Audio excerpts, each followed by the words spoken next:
Hey everybody, Riot Mort and Riot Kent back with the patch 1214 post-mortem, aka the dumpster fire, and how did we put it out?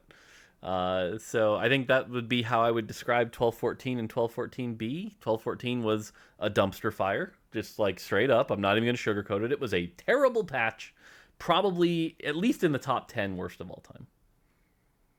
Yeah, hard to disagree with that one.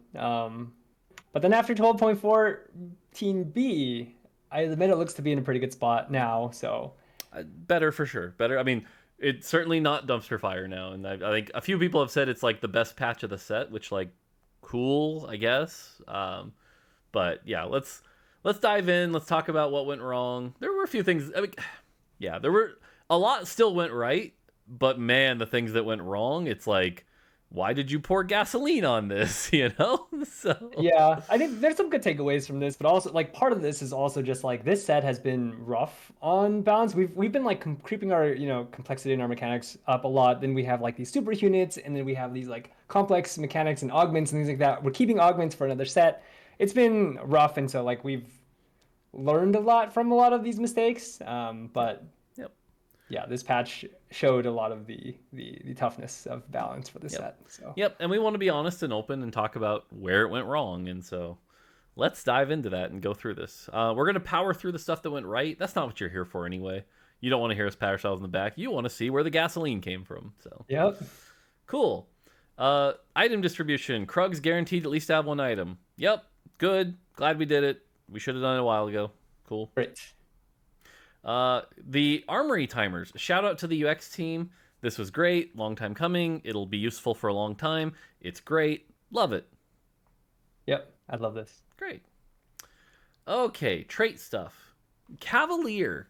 Uh, while I don't think this was necessarily anything that contributed to the dumpster fire, I don't know if this change was a success. It definitely made like vertical Cavalier better, which is good. But vertical Cavalier right now, I think, is pretty dominantly the best frontline, and like maybe too much so compared to say Bruiser and Guardian. Um, so I don't know. Cavalier might be a little overtuned right now. I know we're still waiting on data to like really confirm that, but I don't know if I'd call this one a slam dunk. Yeah, I think direction. I mean, I think it was good though because Vertical Cavalier just wasn't really cutting it last batch, and so like with this change, it made it better. Still, like yeah, I'm gonna wait on data to see like if something else needs to change, but I don't know. I think this is a positive one. Cool. Dragonmancer. I think this change was great. The one thing I'll say right now, though, is now we have this challenge where it's like Volibear is clearly good with Dragonmancer, Swain's okay with Dragonmancer, everyone else not so much. There's a lot of like I think Lee Sin's not cutting it. I think Karma's not cutting it for a variety of reasons. So I think that's the work we have to do now is like how do you make Karma and Lee Sin better without buffing Swain and Volibear? Obviously the answer is buff those champions, but just saying like that's the big work we have to do here. Yeah, my TLDR is just gonna be like this is good, right direction, just not enough. There's like many of the units just aren't that great, especially if you like even if you hit 6 Dragon Master level 6, it's like it's not great unless you're gonna play, Swain or Volley, Dragon Mancer, Legend comp. So Yeah. yeah. Yeah, and Swain is like really item dependent also. You can hit 6 Dragonmancer, and if you don't have that Ginsu's, what are you doing? So Yep. Yep. okay, guild. The guild AD reduction from Talon. Okay, spicy take here because I know we undid this in the mid patch to 8. I still think this was correct, and I still don't think Talon is where he's supposed to be. I know the spicy take. I know. I still would rather see more power in the champion. I still think the champion is not enough of the power, and I think we should have buffed the champion. And I think the AOE, like the AD he's giving out to the team, isn't supposed to be this high. So Yeah, I kind of disagree. I mean, I know I disagree because I feel like this, like the correct AD to AP ratio, we've gotten to the conclusion where like AD is not equal to AP 1 to 1. And yeah, I think the ratio is close to 8 to 10 based on math. But like, TFT, you can't just like do everything based on math. And so based on feel, we're not completely sure yet. Just like, how things play out. But I'm like, my, initial hunch and based on math, it's like closer to 8 to 10. So going down to 5 seems like too low to me. okay, cool. Look, we don't agree. That's okay. Yeah. Legend. I think this one was a change that a lot of people were like, what the hell are they smoking? I think this change was correct. I think Volibear is starting to be explored. I think it's good when it's good.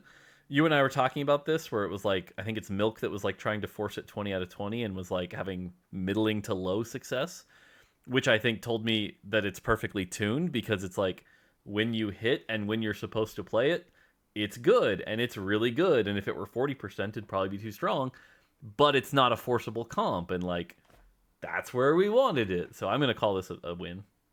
I mean, arguable, it should have been like 33%, something like that. But we preemptively nerfed this because we knew it was going to be a very good comp. We're seeing challengers say that, like, this Volibear sucks, never play Volibear. And other challengers are like, Volibear is broken. And then, you know, when you get both sides, it's like, it's probably like really close to balanced. And that's where we think it is too. So, arguably, we went a little bit too hard and it's like just a few percentage points off, but maybe not.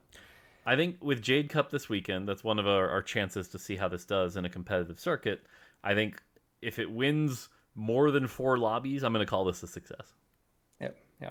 And also, like, some challengers know, like, the tech, the hidden tech, and some challengers don't. And so I think we see also varying results based on knowing, like, what to build and what to put around the comp and things like that, too. Yep. Mirage Executioner. I think this was a win. I think it made the trait more fun to play without overbuffing it. You could debate whether or not Executioner is still weak. I know some people don't like it. It's not one of their favorites. I think some people do, but I think it definitely made it more fun, which was the point of the patch. So. Yeah, I agree with this one. Spellsword, similar thing. I'm glad we didn't go overkill here. This seems like a win. Spellsword's a good trait. It's still not one of like the S tiers, so nailed it. I'm suspicious this one was a mistake. Like Spellsword, I've seen Spellsword pop off and it feels very oppressive, but not like completely certain by that yet. So I don't really know, but I'm suspicious that like maybe we did need to do this. Okay. I'll be curious. Yeah, I'll be curious to see if that's true or not. Yeah, I think we'll definitely see more over the weekend. Yeah. Tempest, I think this was directionally correct. I think it kind of didn't work out because Ao Shen kind of has been in the bottom. I think the Ao Shen nerf hit this harder than anything, and so like Tempest 8 hasn't been good. I do think there's a world where Ao Shen is a little underpowered right now, and certainly Tempest, but like directionally this is good, and now 2 Tempest isn't an auto include, so still a success. Yeah, I think this was positive. Okay. Warrior. I am really surprised but glad this wasn't a train wreck. I was very worried that 4 and 6 were going to be too strong. It seems like quite the opposite, actually, that they're actually not that great still. Obviously, we have to ignore the Acell patch part of it, but even in the second half, we're not seeing Warrior be particularly dominant other than like a really good high roll 3-star Yone, and even then that's more Mirage dependent than Warrior dependent. So I'm glad this worked out, and honestly it seems like we could have gone harder, but I admittedly was scared. Yeah, it's surprisingly, you know, like 4 Warrior was kind of where we were afraid of it, and maybe, yeah, we could have gone a little bit harder. I will say 2 Warrior early game feels amazing now because you don't have as many items to scale off your attack speed, so like you're not proccing it as often when it was 33%, but now it's like you're actually triggering, you can kill things, you know, kill 1 or 2 units before you die and things like that. So I think I really like the change. Yep. Okay, Nami. I'm gonna call this directionally correct, but a mistake still. I think the damage ended up being too high. The healing still is too high for Astral being a like the amount of free Nami 3s we're seeing is just like it's not healthy for the game. So I think in the state that Astral is in, Nami almost needed to have like little to no scaling. The scaling has to be she gets 80% more health, and like that's what you're good with. So I don't know. I mean, like again, it's better than what it was if we'd left it alone. So that was good, but I still think Nami's a train wreck in this set. Yeah, I agree. Just we should have aired on the side of like weaker instead of what we left it at, and so maybe just a little bit less healing, and we would have been good. Yep. Okay, hot take number 2. I think the Anivia buff, and yes, there's another Anivia buff later where she gets more spell damage also, but I think both Anivia buffs were not a mistake. I think people are excited to play Anivia as a 3-cost now, which is what we want a 3-cost to be.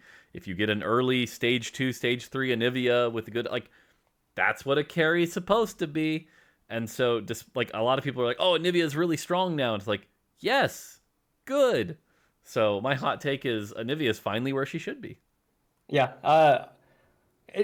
When you said it, I was like, is that a hot take? But like, yeah, I do remember the like a lot of the comments about Olivia being too strong. But like, I agree, she's in a really good spot for like a 3 cost. And if you upgrade her, you're like, oh yeah, I upgraded her. It's like when you hit, Kindred, the one that like launched the wolf and then jumped back. That thing was so strong. It's so good, and that's kind of where 3 costs need to be. They need to be able to carry your mid game and late game. You should be able to use them on your board with items. Like they're not going to be your solo carry, but if you have like a Shioyu in the front, then Anivia should be pretty good even on in-game board, just like not the main carry. And that's kind of where she is now, which is a good thing. Yep.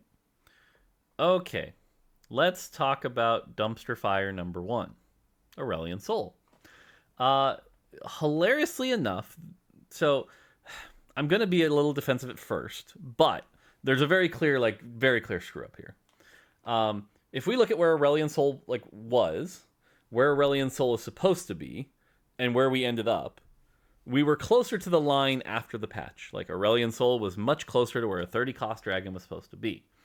Obviously, the toggling didn't help things, which we'll talk about a little later. But the other thing that, frankly, we screwed up, and this is what happens when we only have a day to sim everything and try to get it right. In a lot of our sims, I made the mistake of using Shojin.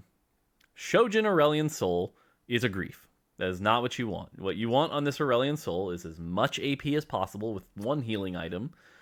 So common build in China was Archangel, Hand of Justice, and Jeweled Gauntlet. And you just want to delay as long as possible to reach that Ascension state and then blow everything up because you have max AP. So in a lot of our sims where we were seeing Aurelion Sol still couldn't kill anything, it's like, well, turns out when you're down a full AP item and full 30 or 40 AP, yeah, he's a little weak, but 3 items AP was too strong. And so in our sims, we misappropriated that, ended up too strong. I think the mana cost, you even see it now in the B patch, the mana cost is fine. I think Aurelion Sol's mana cost being 60 is correct. I think the health being 1,000 was not a problem. I think the giant jump in Ascension and the amount of scaling it did with maximum AP, and we saw perfect builds would also have 2 chalices because they generate infinite items from toggling. But all of that led to a situation where Aurelion Sol was game warpingly too strong. And like I said, the big fuck up for me was in the Sims. I used Shojin. That was a mistake. Yeah, definitely landed too strong, numbers too high. The mana, I just want to touch on that part because you covered most of the other points. But on the mana, we like that because he spends almost 3 seconds casting, we like that he has a smaller mana pool so that he can get back into that casting state really fast. It's not that he's not like other 60 mana units that are spam casting because he's spending so much time, holding his fist in the air and trying to crush that Dark Star thing. So we're okay with his cycle. He just shouldn't be, one-shotting things as easily. Yep. Yeah, I mean, and again, the creative ways people figured out to buy time for the Aurelion Sol. In China, we were seeing a meta of 2, 3, 4 Zarat portals. North America started to catch on Monday or Tuesday, but there were a lot of Zarat portals. But yeah, again, it ended up being too strong, and then with him being too strong, that led to a lot of the astral toggling, which we'll talk about a little later.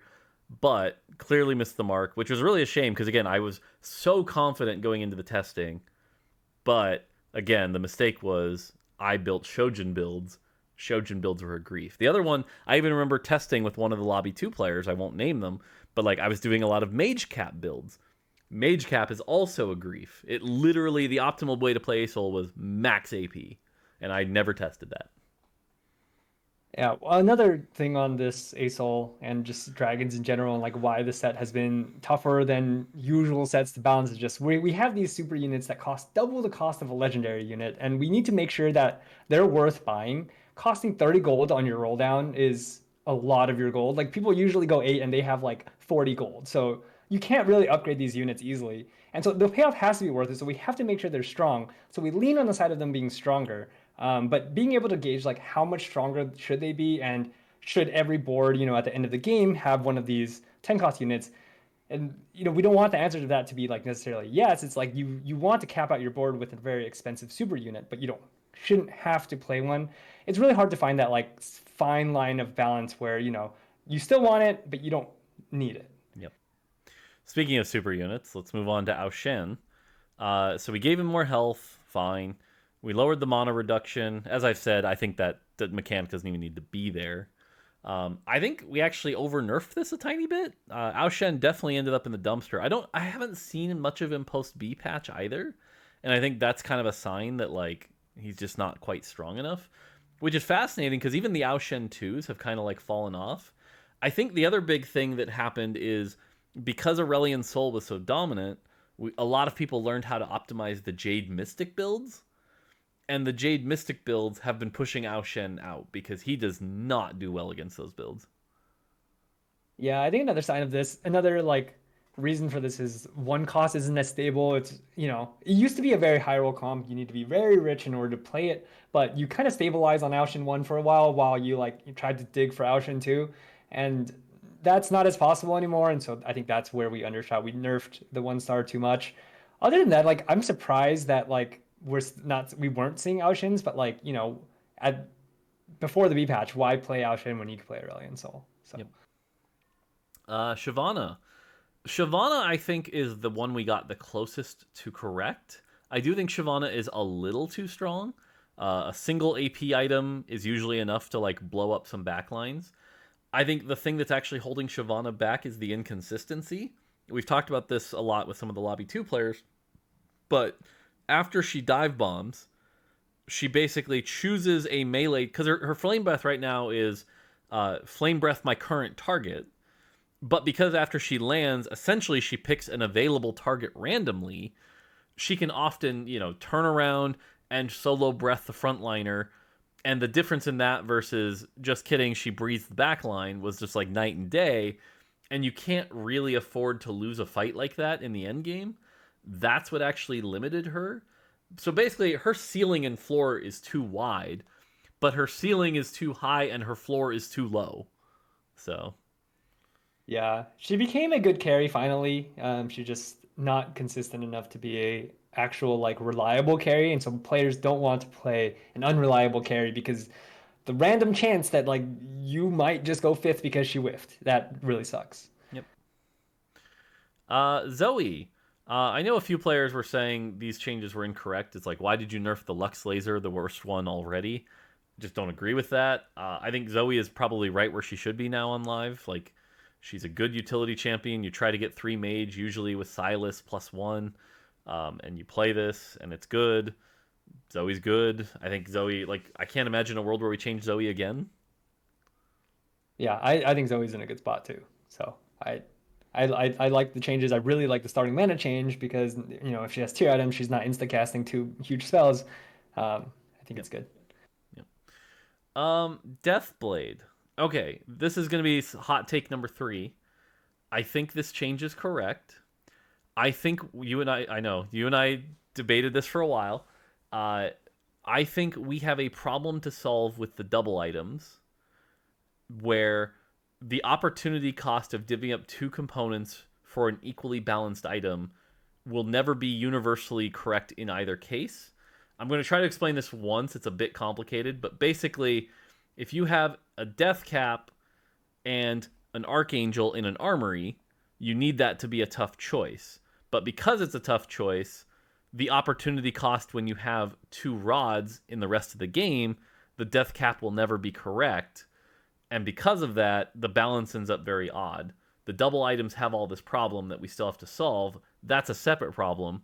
But I think like there are cases where I have a Yasuo in the late game, and if I were to have a choice between IE and Deathblade, Deathblade's still the right choice, which means, again, I think the item is balanced.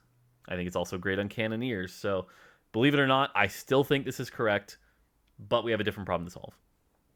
Yeah, the way I'm viewing it is like, DPS increase on AD units, it's like a lot of the AD units have base damage on their spells, just kind of as like a relic of before we moved from 80% to 50% AD increase. And so Deathblade ends up not as good on some of our AD units who, would prefer Giant Slayer or IE. I also think that the AD to AP ratio here is like Deathblade gives significantly less than Death Cap, and this should be like slightly higher.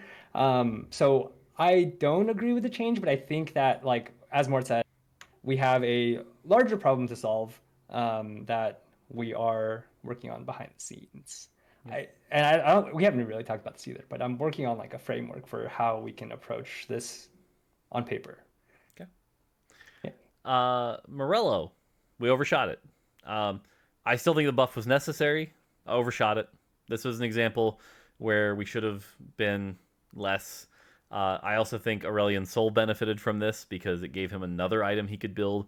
Aurelion Sol was a very good applier of this Morello as well. So this was another dumpster fire contributor. I do think at 40, though, where it is now on live, is correct. So, again, it needed the buff, just went too far. Yeah, should have been 40, but that. Yep. Thieves Gloves. Sweet. This is good. Less frustrating moments where you lose a game because a Thieves Gloves rolls in a component at level 9. So, cool. Augments. Cruel Pact. So, mission accomplished. We made it not dumpster tier. The question is it too good? If you are one of those people that over indexes on stats, 4.1 is in fact not 4.5. So, by that logic, it is now too strong because it is not exactly 4.5. However, my spicy take is for an augment like this, 4.1 might be where it's like supposed to be. Because if you know how to play it well, it's good. And for like when you don't know how to play it, I don't know. But like I don't know. A perfectly balanced version is like gain 5 health every 2 turns, but you know. Yeah, I mean, for an augment that's like this high risk, I think it's allowed to be slightly higher in the data. It's also like not easy to play. Like there is a chance that you will die early on, especially if somebody else in the lobby took like Curse Crown or something like that. I personally had a game where somebody died at 2-5 with this, so. I personally almost died at 2-2 with this, so. Like I think it's in a good spot, and it's like it's really fun now. Like you're like holding on to your chair, waiting, like can I hit 8 or not? As you're like scouting lobby nervously, trying to position to not lose any fights, because if you lose any fights, you can't go 8. I think it landed in a good spot. Okay. Devastating Charge. Okay, admittedly, I don't know how this one landed. We've been focused on so many other things. I don't know where this one ended up. My thought is that it's not great, and people still aren't really building like Devastating Charge builds, but I don't actually know. I'm behind on this one. I think part of it is we buffed calves, but it actually looks like OP in the data. So I think what we should have done was maybe go lighter on this buff because we're buffing calves, and then go from there. But seems like it's working out as an augment. I think it's better that an augment that previously nobody ever took landed a little bit strong, so that everyone gives it a shot. But we might have to do further adjustments. Okay. Gadget Expert. Okay, spicy take. This is another hot take. I think this nerf was correct. I think this augment is still wildly overpowered, and it's overpowered because of the wrong reason, and that's why I hate it. I don't think the actual like plus 33% damage and true damage part is even that important. I think just getting a free static shiv in the early game is like the freest stage 2 you will ever have. Every time I start with static shiv in stage 2 right now, I find it to just be like, I'll see you at 3-3. This is the easiest thing. And being up a full static shiv, it's like, I almost wonder a world where if this said 0 extra bonus and just gave us shiv, I would play that augment. I think that means that shiv is too strong. That's what I'm saying. That's what I'm saying. So it's like, is it too strong? Yes, but it's not because of the number. Like the number, it just shiv is great. Yep. Yeah, I agree with you. Okay. Gear upgrades. I think this augment ended up confusing.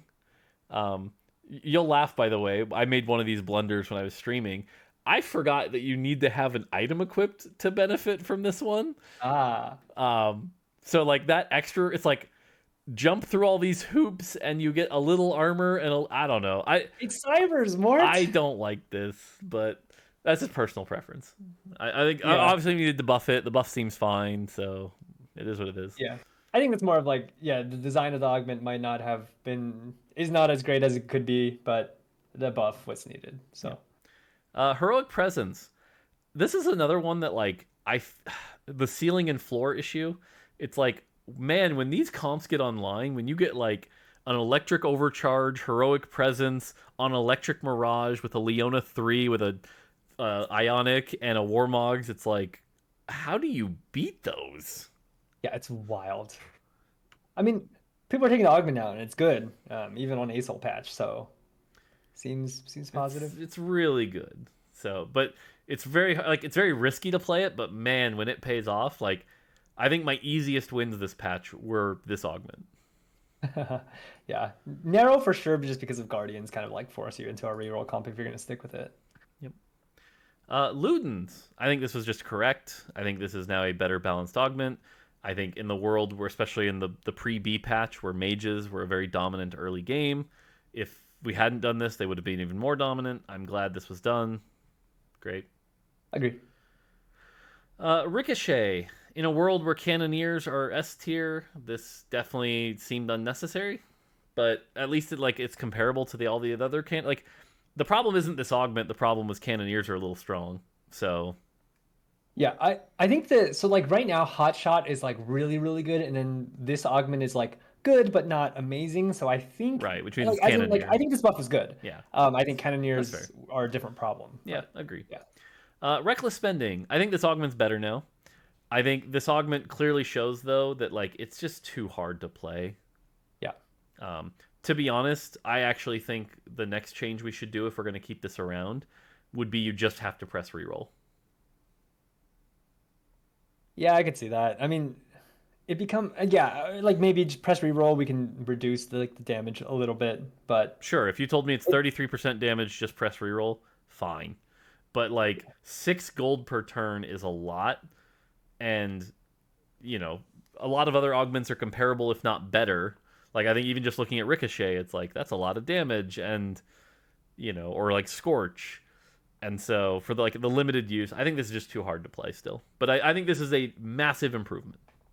Yeah, definitely agree. I think I've finally seen like this pop off this set, but like, yeah, still very tough to play. A lot of people, especially if you get on 2-1, you're like, I can't invest in this at all.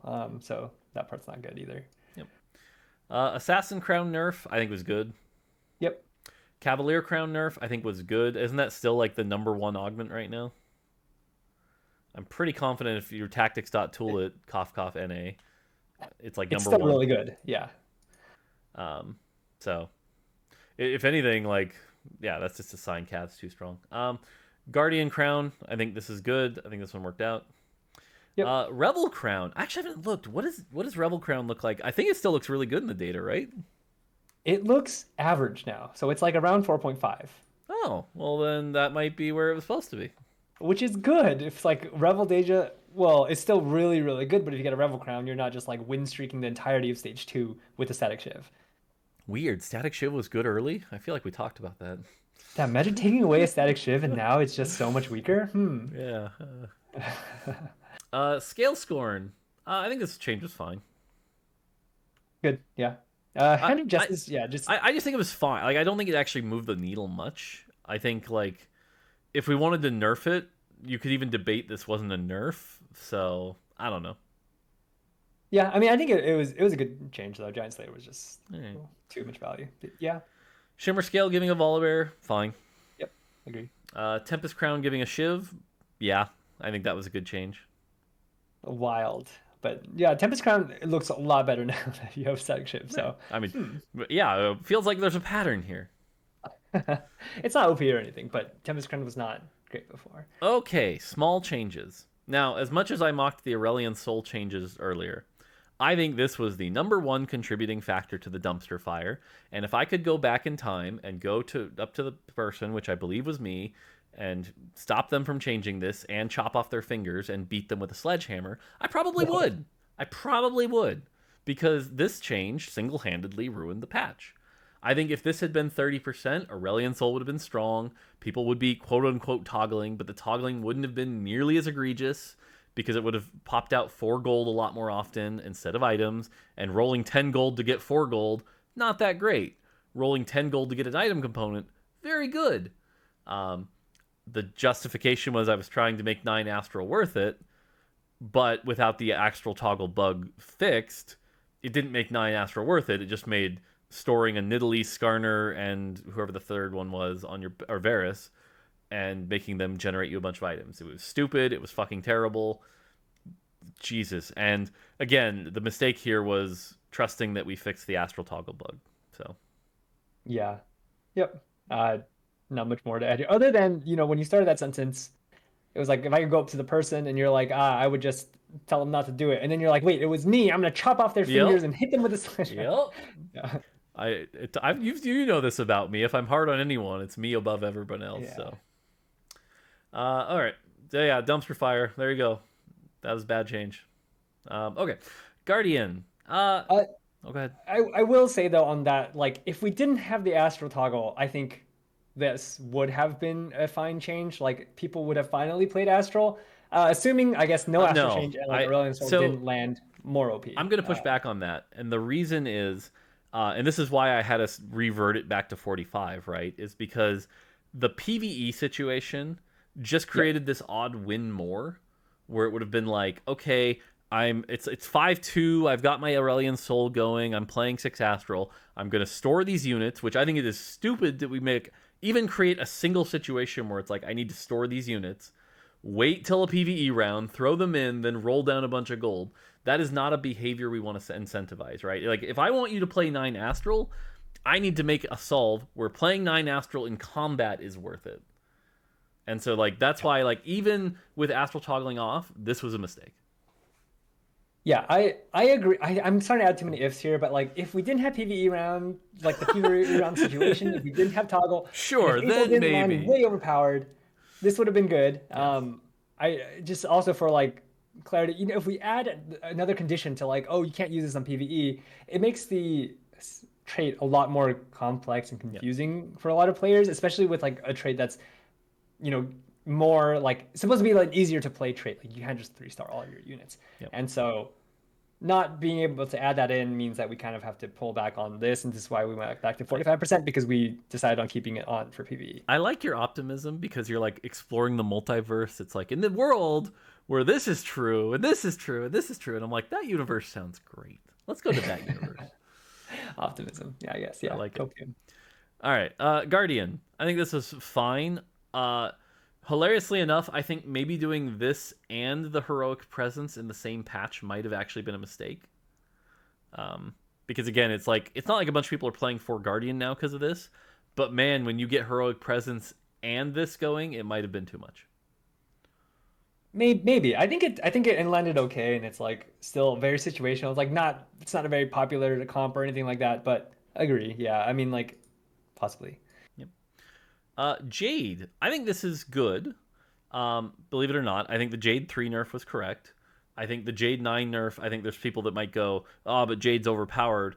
But what's nice is, like, right now, Jade 9 versus Jade 6 is a tough decision. It's not an always right answer, and that's great. I think Jade is actually probably tuned where it's supposed to be. We talked about this before. There's one change coming next patch where, like, Jade 6 health regen is a little high. But overall, I think the buff to 9 here was correct. Yep. 9 and 12 needed it. And 12 is like Exodia, so... Yeah, fun fact for those who don't like know what I reveal this. But 12 Jade, if you look at all players, not just high elo, has a 98.9% top 4 rate. And all I could think was that 1.1 that didn't top 4 with 12 Jade, I feel so bad for them.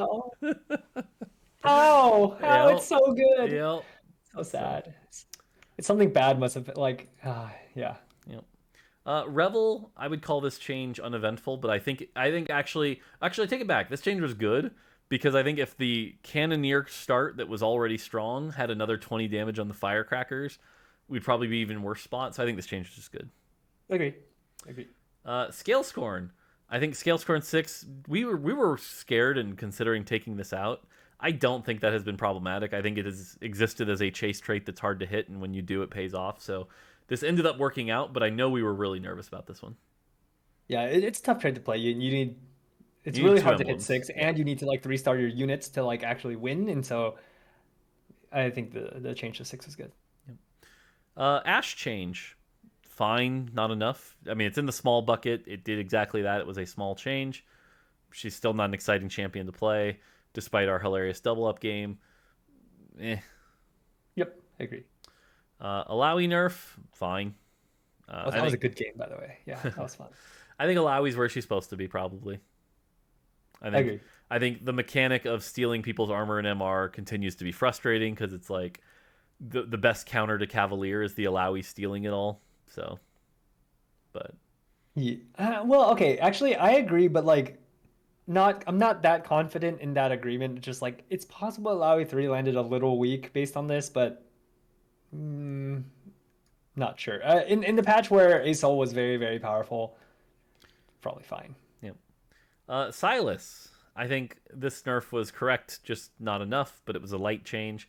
I think Silas is still like the best frontliner in the game, even post B patch. Actually, I haven't really had a chance to see post B patch. That might be a lot less true now, but yeah, I think Silas is. I think so. Like this is kind of the example of like changes that I think we should do, especially from now on, for the rest of this set at least, where it's like we're nudging things in small ways. This is 10 extra mana to cast the first cast, and then 10 more mana per cycle. It's like a small nerf, but it's like pretty impactful for a unit like Silas who sometimes can't get that second cast off. But if that second cast goes off, it's really, really impactful. You know, so like maybe one extra chain vest would have made a difference there. That kind of thing where it's like we're doing nudges. I think this was the correct move. I think Silas could use a little bit more, but we need to go light. Idis, I think this was a good buff. Made Idis 2 slightly better than Idis 1, which was good.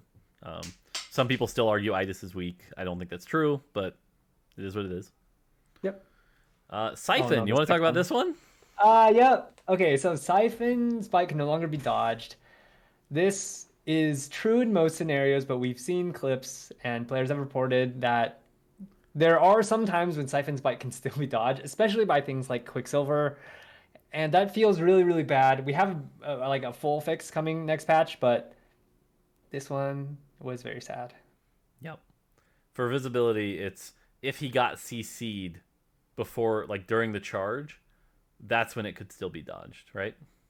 Yeah, so CC or anything that kind of causes him to like wait too long, like he will no longer like that dodge, piercing effect basically goes away. And so usually, he gets the bite right away, but there are scenarios where he has to like hold on to that like bite and it just can still be dodged. Okay. Pike armor and MR, fine. This is again light touch, directionally fine. Pike's still kind of whatever. So yeah. Ornn items not being unique. So this was a giant miss because the text still says it's unique. Is that no way? People sent me screenshots. Oh, that's not good. Yeah. Okay. That's what makes it a miss. Otherwise, it's great. Damn. I was like, how come I haven't seen the double Infinity Force build, triple Infinity Force? Because your text lies to them. Dang. Okay. That sucks. AFK, good change. It's fine. Yep. Electrocharge, good changes. I think Electrocharge is very dominant early, and now it's less dominant. I think this is a good change. Agreed. Featherweight's 3, fine. Yeah. It's like he's checking tactics, not tools. No, I wanted to look up Jeweled Lotus actually. Well, okay. Well, since you're looking it up, tell me what Jeweled Lotus says. It is very close to 4.5, so it's very balanced. Yay, good change. According to tactics, not tools. I mean, that's literally our job. If that number doesn't say 4.5, we're doing a bad job. Recombobulator. I mean, this is just something that should have been done when we launched the set, so good. Trade Sector Plus, I think this was being a little cowardly, but I still think this number could be 10. But I don't know. It's possible. I think Trade Sector Plus is like takeable now. So. I'm joking now, and now I want it to be a meme. But check the boss. What does Tactics.tools say? 4.53. Okay. And Trade Sector is 4.52. So all right. Not bad. Maybe the boss agrees with you here. So we were doing our jobs. Yep. Okay. Let's talk about this one. So we got one other spicy one here. The AD rebalance. Now, I'm going to talk about this one and reveal that this was me on a Sunday, 3 days before the patch, being sick of this problem, and finally going, you know what, we're dealing with it. And I think every time I do something like this, you get the obvious reactions from internal and external, which is like, should you be making this change? Changes are scary. Why are you doing this mid-set? Is there a better time to do this, etc., etc.? It's always scary. And I even tweeted about this, right? That like changing a core system that's been around for 3 years is scary. So that being said, I'm obviously biased because I put the time in to do it and thought we needed to do it.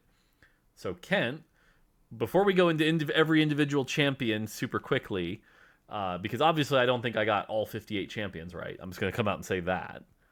But the core system change, how'd it land? So I was one of the people who were like, well, we had a more message me, hey, can you talk? It's like, yeah, let's chat. So we chatted, and it was like, damn, should this be like made now, or should we wait for 7.5? Because that's typically when we do like the bigger set changes. But it's like we kind of have a very problematic AP problem this set, or like lack of AP problem this set, and casters especially. And so it's like we can make this more urgent, and we can do it, and it's not going to feel that different. And the way it landed is it doesn't actually feel that different, which is amazing. And like, we talked to some players in lobby 2, and it's like, yeah, that seems good. Like I barely even notice it. And so I think this was very positive. Okay. Like I said, I'm obviously biased. And like I said, I fully admit this patch was a dumpster fire, okay? But what I will say is this had nothing to do with the dumpster fire. This was a good change. I think it worked out. And long term will be very good for the game. So, yep, fully agree with that. I think we should have just not nerfed Deathblade, but this. I'm just kidding. All right. But yeah, if you want to go into the individual ones, I don't think I have to. I'm just gonna highlight a few. Saying like we're not gonna go over 58, but Ezreal we undershot. Ezreal should have buffed more.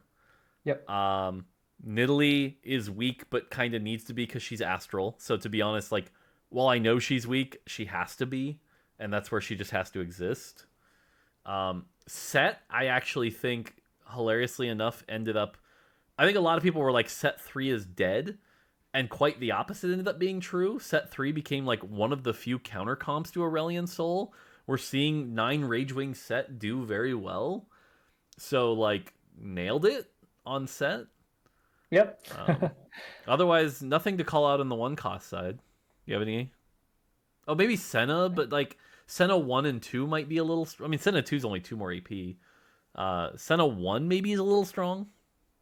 Yeah, I mean, even Senna 2 might have just already been kind of strong, and we just gave her, like, more spell damage that just makes her even stronger, but nothing too big to comment on here, other than, like, kind of sucks how, like, weak Nidalee got, but his Astral unit, very reliable to 3-star, carried to stage 3, and, like, has to drop off in stage 4. Yep.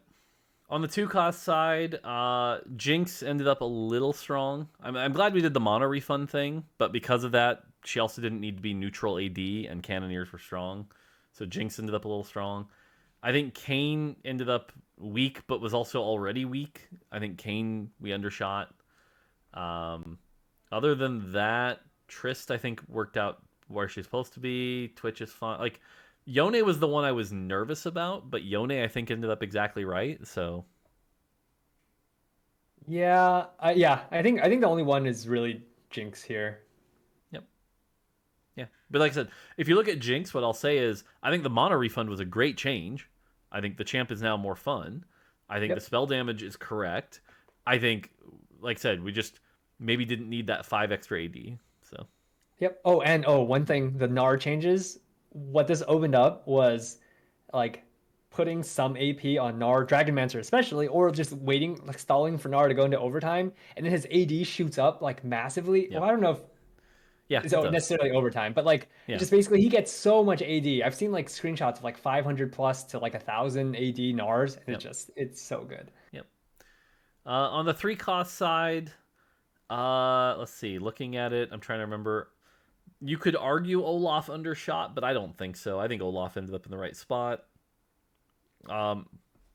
Varus is another one that, like, I think is obviously ended up a little weak, but hilarious. It's really funny. Out of pure coincidence, I was watching Robin's stream and I saw him get a second with Varus. So it's like, it's clearly still, despite this, it's still playable in the right circumstances, which is where something like an Astral Varus probably has to be. So I don't see any issues with the 3 costs. Yeah, same. Okay. 4 costs, obviously 2 to talk about here. Corki, I think Corki ended up a little strong. I think Corki, especially if you can get some AD from another source now, that makes the 2-star missiles end up quite a bit more powerful. And so I think Corki actually benefited in a way that I don't think we intended him to. So I feel like Corki was a miss. Yeah, on Corki, it's also just that bug fix made him way more reliable, and so we kept him power neutral. We should have nerfed him a little bit because of his reliability now. Yep. Hot take, another hot take. I think Shioyu is actually right where Shioyu is supposed to be. I think it's 6 Jade that's a little strong. And the reason I say this is because, like, oftentimes when you're playing, like, Dragon Alliance, Shioyu is the dragon you don't want in your comp. So I think Shioyu ended up right where she's supposed to, but... Yeah, that is going to be a hot take, I think, but like I agree. It's just like Shioyu with 6 Jade or, more Jade is just really, really strong, but not without that. Yep. Siphon, I actually think ended up right where Talon, I think we undershot. I still think Talon as a champion is a bit too weak. I think it's one of those things where sometimes my personal biases against a champion that jumps onto your backline and gets to like auto your carry down feels bad, but for Talon's design, I think Talon is too weak right now. One of the things we can do now that and we couldn't do for this patch because we were already locked on localization, but one of the things we can do now is start to scale his AD percent on his stab. Before, we just flat 325%, but now we can add scaling because his AD doesn't go up 80% every time now, and we can make that a little bit steeper, especially at 2-star. Yep. And then Xayah, who clearly ended up weak. I'm glad we A-patched it before it went live because it would have been even weaker. Can I just say Xayah has been my least favorite champion to balance? I don't like trying to balance this champion. Yeah, I mean, the champion is cool though, but yes. Xayah this set has been really, really rough. Yeah, it's been really hard. Feast or famine with the right items, wiping boards. I don't know. I don't like balancing this champion. So, and before YouTube comments, I'll say Xayah gone at mid-set. On the 5 cost side, there's nothing controversial here, and I think Yasuo ended up in the right spot. So yeah, I mean, again, I think these like dumpster fire patch, the AD system change, not part of the dumpster fire. I think it landed very well and will do very good things for the game long term. Yep. Cool. I agree. And I'm actually glad, like I was skeptical at first. I'm actually glad we did it this patch because it's going to it made everything feel a lot better. And like if you didn't read the patch notes, you wouldn't know that this even happened. Yeah, and now our mid-set patch notes aren't going to be nearly as bloated, so thank God. So we can have more space for the thing. Yeah. A bunch of bug fixes, cool.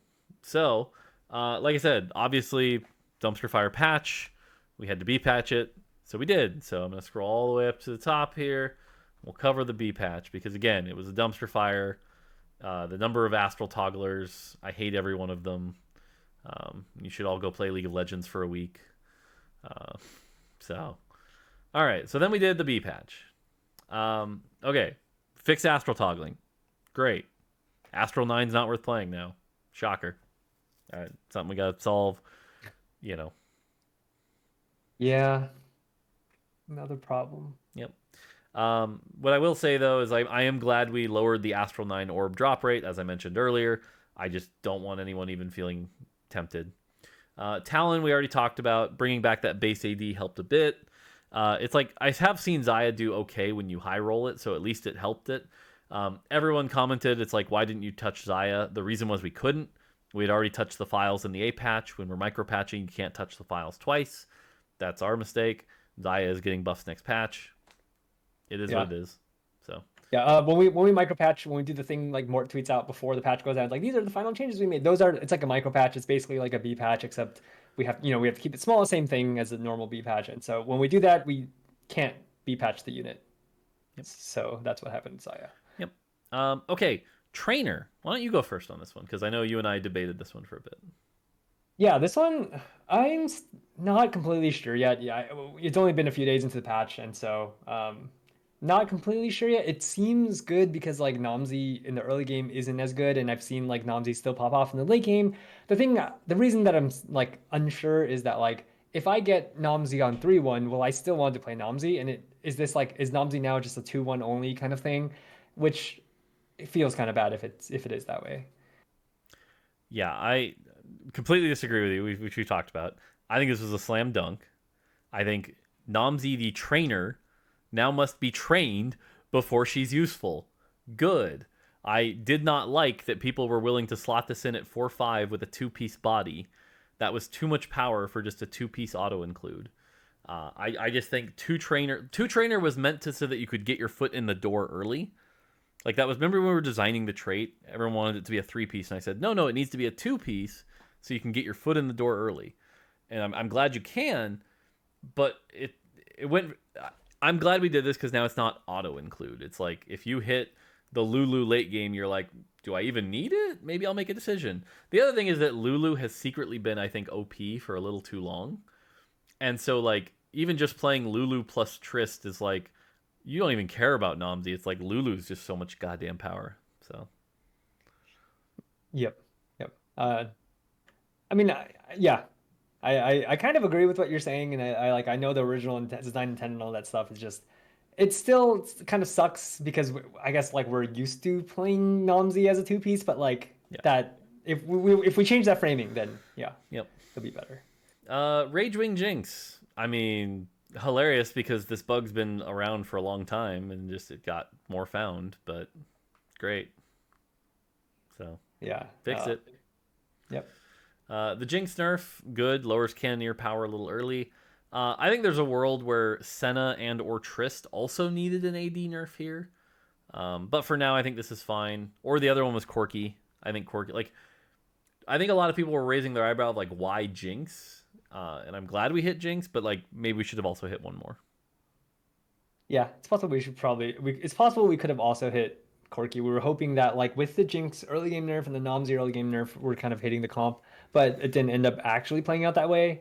Jinx was doing too much physical damage for how often she now casts though, so Yep. Jinx definitely needed to get hit. Just we should have also tacked on Corky. Yep. Silas, glad we made this change. Like I said, it's a little early for me to know for sure, but I think Silas is where he's supposed to be now. So hopefully.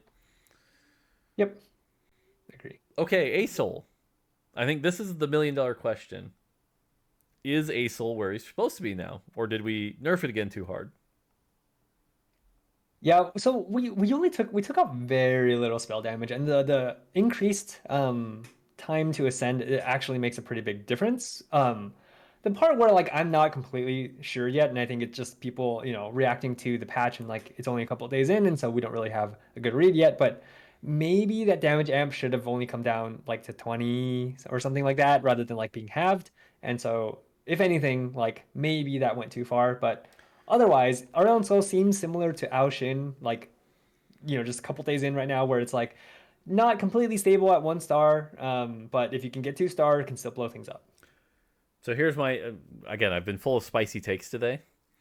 I think the power level is generally correct, but still distributed incorrectly. Uh, Without really proving this, I believe the spell damage nerf, where we went from 400 to 375 and 700 to 625, was incorrect. I think we should have not touched the number, and the ascension damage should have gone down even more. That's my crazy hot take. Now, let me explain because I know this is debatable. Um, I believe that like what we don't want is another Kale situation, and I think that's what a lot of Aurelion Soul was. It was like, don't do anything for the first 15 seconds of the fight other than buy time, and then when you ascend, start wiping the board. And the difference between that base state and that ascended state before the B patch was like massive, right? Like I would have fights where it was looking like I was losing, and then we hit the ascended state, and I just kill everything, heal to full, and go again. And that difference in power was too wide. So I believe, like, I want my Aurelion Soul. If I cast and, like, hit your backline Corki, I want that to hurt. I want that to hurt. And, like, now it doesn't hurt as much. But I don't think the 18-second mark is supposed to all of a sudden be auto win. Now, the part I know you and I have debated is if you're up against like a Volibear, you'll never be able to kill a Volibear because you can never do enough damage to get through such a high HP target. Yeah, and expanding your circle to hit more units doesn't do anything because you were hitting one unit anyways. Right. So like the Ascension effectively did like almost nothing if you're only getting 10% more damage. Yep. Yeah, and like that's where it's like, again, if I could like start over from scratch, I might do something where like I would say the Ascension is 0, or even like change the base damage a little bit, but then do something where it's like during Ascension, if you only hit one target, hit for double, or like if that was truly our goal. But like I just did not like this point where it was like tickle, tickle, tickle. Okay, Ascension, wipe the board. And so like I still don't like that design personally. Yep. I mean, at like 15%, it's not really doing that anymore, and so at least we Right, have which is that. why like it. I think that's where a lot of the people saying it's underpowered is coming from, is because now they're starting to experience that like, how do I kill the Shioyu? How do I kill the Volibear? And it's like now you kind of can't. Yep. So, all right, Shyvana, nerf was good. Still has the ceiling floor problem, which we talked about, which we're hopefully addressing next patch. Yep, I agree. And then Morello, correct. Glad we did this. Yep. And then Zarat. I think this was the one that came out of left field. I certainly wasn't expecting this much. This is one of my bigger learnings and takeaways from playing in China when I did. I'll probably keep trying to play in China because they seem to innovate a lot more. And the other thing is when China figures, like, the other thing I'll call out is when China figures out something in the Diamond Plus range, every player's playing it. Those guides are followed to a T. The number of Zarat portals I saw in that weekend was astronomical. That pun was intended. Astronomical. Astronomical. So, but yeah. So anyway, that's everything. Like I said, post B patch, it at least seems to be a lot better. But 12.14 will go down as a dumpster fire. So there you go. Yay. Yay. But it's also the patch that has the AD changes, which is, I think, good. So it's like a very loaded patch in terms of emotions. Yeah. Like I said, the people calling it the worst patch ever, not even close. But I think it makes my top 10 list. Like, it'll be memorable. Like 9th it's or like, 10th. Yeah. It's like memorable, not like War Week, but kind of War Week. I think War Week is like everyone's top worst patch. So cool. Yeah, I will remember that patch forever. Yep. All right, that's gonna do it for this postmortem. Hopefully, the next postmortem will be uneventful because it'll be a smaller patch and we won't have lit the game on fire. So, yeah, we're pretty deep in mid-set world, and so and Yep. the meta's like stabilizing a lot now, and so Yep.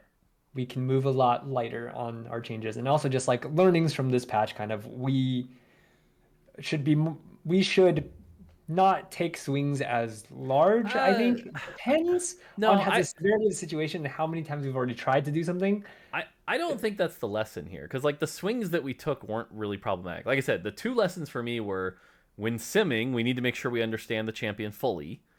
And again, the Shojin on Aurelion Soul was a massive mistake. That fucked up our sims hard. And the 9 Astral toggle bug. Like, those two changes were the things that really ruined the patch. I don't look back, like, I think we batted 95% on this patch. It's just there were two changes that were really freaking bad. So I don't think this is like a directionally like too much, too little kind of thing. Like, we know those lessons. We've been doing those lessons. I don't think that's the takeaway here. Yeah, I think you're. I'm just looking back at this patch. It's like, yeah, I guess we didn't take any like really big swings other than Acell 2. I guess that's like the one that did it. But he landed like pretty close.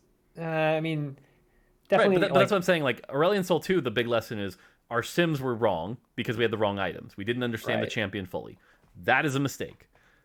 But we were trying to be very careful in simming it out, right? And I think had we used the right items, we probably would have got to a better conclusion. It's not like it was a directionality problem. It's just we fucked up on the sims. So, yeah. Yeah. Okay. Yeah. If that's the only one that can be explained in that situation, or by the whole big swings thing, then This is not a patch where we say. I think the these AD songs system is an exact counter example to that, right? Like that was a big swing, and it wasn't harmful, right? It was well thought out, and we got it. Like, so I like. Yeah. And don't get me wrong, we already learned the lesson, right? You don't need to do balance thrashing, so I'm not like, oh, we should be doing big swings. But Aurelion Sol did need to be fixed. We just did it wrong. And we need to not. Like, yeah. I'll quote Tanner here. As much as I hated that tweet, it's like they just need to patch better. We just kind of needed to patch that one better. Yep. So, yeah. Looking back, I think I agree with you. So, all right, cool. Let's wrap this up. That's gonna do it from us. Until next time.